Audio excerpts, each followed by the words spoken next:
Have you ever heard of the case of Cheryl Thompson, a 19-year-old University of Cincinnati freshman who went missing in 1978 and was found dead 2 weeks later on the bank of the Little Miami River? Her death has remained unsolved for over 4 decades, leaving her family and friends with unanswered questions. But after years of investigations and scientific advancements, the case has finally been solved.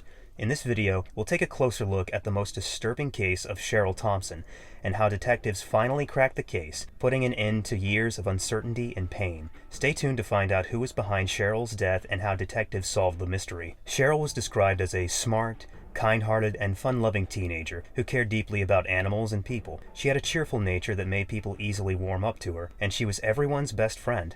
Her dream was to study nursing, and she had recently been admitted to the University of Cincinnati to pursue her passion. Cheryl had a close friend named Laura Bressert, with whom she shared a strong bond. They enjoyed going to the disco together every weekend to dance. However, Cheryl's carefree life took a dark turn in the spring of 1978, when she disappeared during the university's spring break.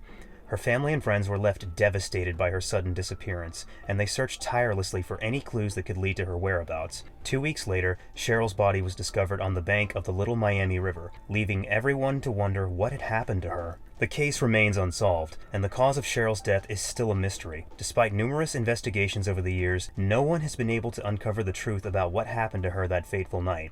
The circumstances surrounding her death have left many questions unanswered, and her family and friends continue to seek justice for Cheryl. The case of Cheryl Thompson remains a baffling mystery that is yet to be solved. Her untimely death has left a lasting impact on her family and friends, and the search for answers continues to this day. Despite the passage of time, the memory of Cheryl and the hope for justice lives on. On March 24, 1978, Cheryl had plans to meet her boyfriend at the Gatsby Disco in Oakley. Her friend Laura had originally agreed to go with her but later changed her mind, citing a bad feeling. Despite Laura's warnings, Cheryl still decided to go to the disco alone. Her boyfriend had arrived and was waiting for her, but she never showed up. After becoming extremely worried, Cheryl's boyfriend went outside to search for her and found her car parked nearby. He couldn't open it as it was locked, so he returned to the disco to look for her. After searching for a while, he went to Cheryl's parents' house to explain the situation and get a spare key for her car.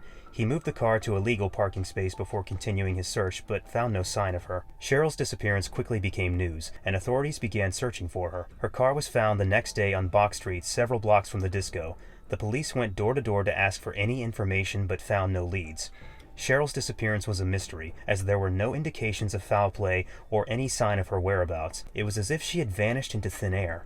Her family and friends were left wondering what had happened to her, and the investigation into her disappearance continued for years with no new leads. Cheryl's disappearance in 1978 was a devastating period for her family and friends. Weeks went by without any news, and they feared the worst. Finally, on the morning of April 8, 1978, a game warden named Mike, who worked for the Ohio Department of Natural Resources, discovered the decomposing body of a woman by the Little Miami River in Loveland. The woman was identified as Cheryl through dental charts. The autopsy revealed that she had been raped, strangled, and hit on the head with an unknown object. However, no leads were found, and the case went cold. In 2010, detectives analyzed the DNA evidence from Cheryl's case, but the partial DNA profile did not return any matches. More than 10 years later, in 2022, detectives sent semen from Cheryl's rape kit to a third-party genealogy company. The results identified 3 individuals from a family tree: a brother, cousin, and uncle.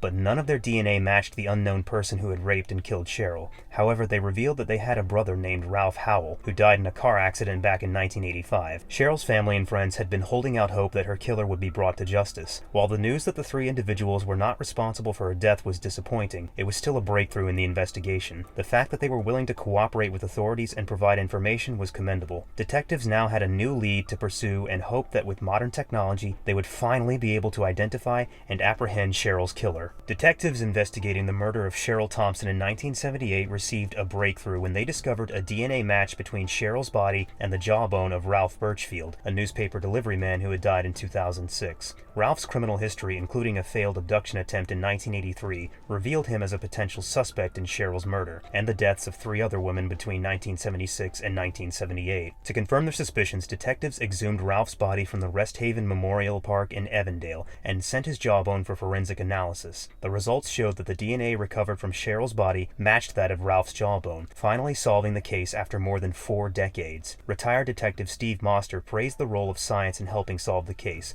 while Bill and Dan, Cheryl's brothers, expressed their surprise at the revelation that the killer was a completely unknown person with no previous connection to Cheryl. Further investigation into Ralph's past revealed his criminal history and potential involvement in the deaths of 3 other women. Charmaine Stella, Nancy Ann Theobald, and Victoria Hincher had all been raped and strangled between 1976 and 1978, with similarities to Cheryl's murder. However, no DNA evidence was obtained in those cases, leaving the possibility open for further investigation. The resolution of Cheryl's case brings closure to her family and the community and highlights the crucial role of forensic science in solving cold cases. While Ralph may no longer be alive to face justice for his crimes, the identification of a suspect after so many years is a testament to the perseverance and dedication of law enforcement and forensic experts. The Loveland Police Department and the BCI conducted an exhaustive search for the person responsible for the death of Cheryl Thompson. They tracked him down after more than 40 years of searching. Joseph Dieters, the prosecutor for Hamilton County, described the assailant as possibly being another serial killer that he had previously brought charges of. Ralph, the alleged murderer, had been dead for quite some time when the evidence was presented to Cheryl's family, but they did not object to the indictment being brought against him. The indictment against Ralph for aggravated murder and rape brought an end to the investigation for Cheryl's family and friends who had been following it. Laura, a friend of Cheryl's, voiced her appreciation for the fact that justice had been done. The events that transpired in Cheryl's life were tragic, but unfortunately, stories like hers are not unusual. There have been a lot of deaths of young women, and no one has been able to figure out who did it. It is imperative that law enforcement authorities persist in their investigation of these cases in order to bring justice to the victims and the families of those victims. The resolution that was found for Cheryl's family and friends is a good example of how important it is to remain persistent throughout this process. Cheryl's murderer was found and brought to justice, but she will never get the chance to live out her life. We can only hope that this will serve as a warning to other murderers that they will not be able to evade justice indefinitely. While the outcome may not have been what anyone expected, the dedication and hard work of the detectives and the cooperation of the individuals involved have led to the resolution of a case that many thought would never be solved. The breakthrough in the case shows how advances in technology have helped law enforcement agencies to solve cases that had remained unsolved for years. It's a testament to the hard work and dedication of the detectives who never gave up on the case and worked tirelessly to bring Cheryl's killer to justice. Let us know your thoughts in the comment section. Don't forget to like, comment, and subscribe to the channel.